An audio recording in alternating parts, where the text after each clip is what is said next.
નવ પ્રકારની ભક્તિ જેને નવધા ભક્તિ કહેવાય એ તો આખું જગત કરે છે, પણ આ તો 10મી ભક્તિ કહેવાય, પરાભક્તિ જેને કહેવાય.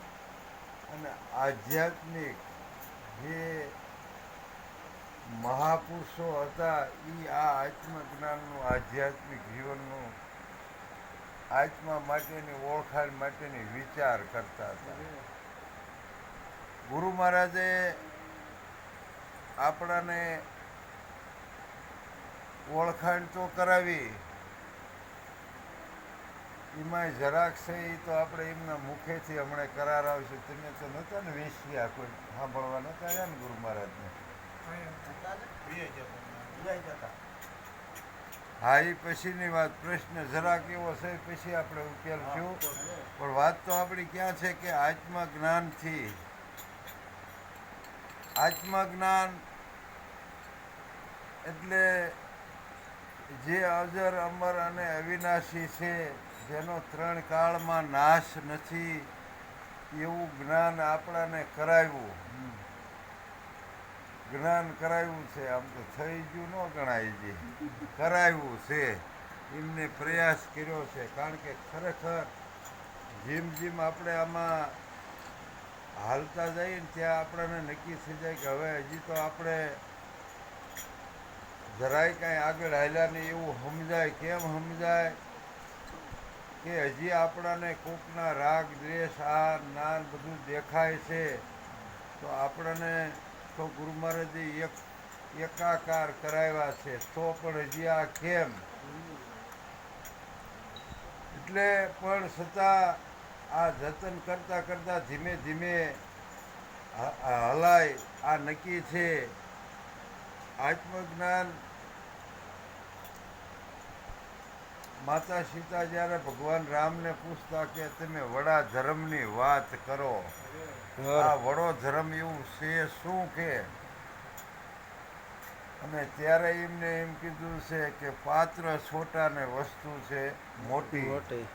હવે એ ગુરુ મહારાજે આપણા હાથમાં મૂકી, એટલે ખરેખર અમને એમ લાગે કે ને કે બે અગદી એવું થતું કે આપણે બની ગયા, પણ એવું નથી ખરેખર. આમાં તો જેમ જેમ સમજાતું જાય, આપણું અજ્ઞાન જ્યારે ઓગળતું જાય ખરેખર, અને નિર્મળ પાણી થાય જાય ને, ત્યારે જ એમાં હોહરું નીચે તળિયે પડ્યું હોય ને એમ દેખાય, એ ત્યારે જ દેખાય. એટલે ગંગા સતી વારંવાર પાનબાઈને સમજાવતા કહેતા નિર્મળ થઈને આવો મેદાનમાં. નિર્મળ, નિર્મળ એટલે આવરણ મુક્ત જેને કહેવાય, જેમાં મળ વિક્ષેપ ન હોય ને નિર્મળ કહેવામાં આવે. પણ આપણને તો હજી ઘણા પ્રકારના છે.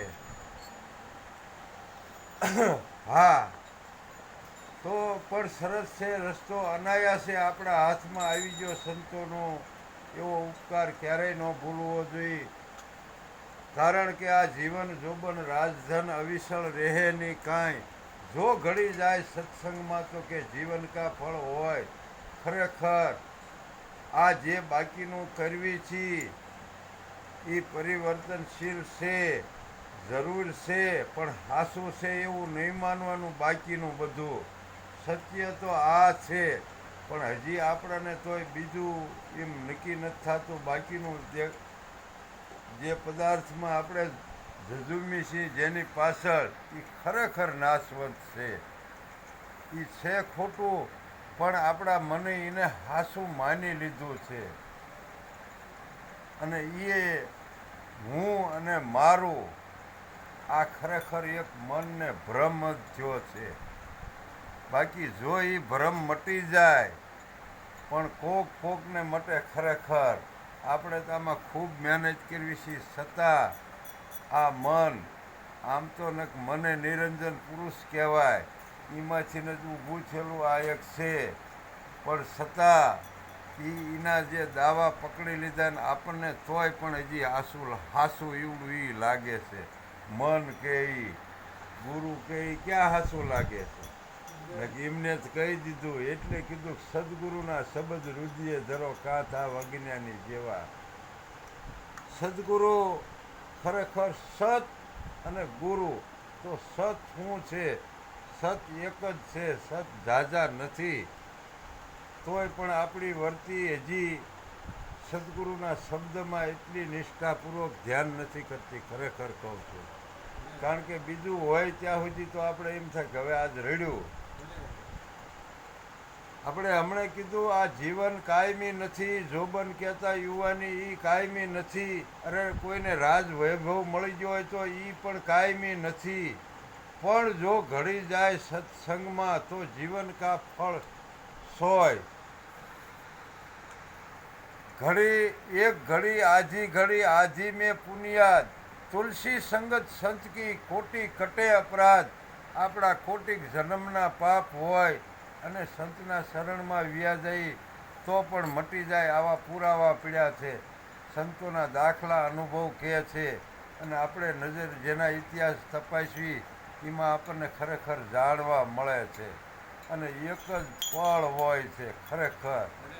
ત્યારે જો સદગુરુની શાનમાં જો સમજી જાય તો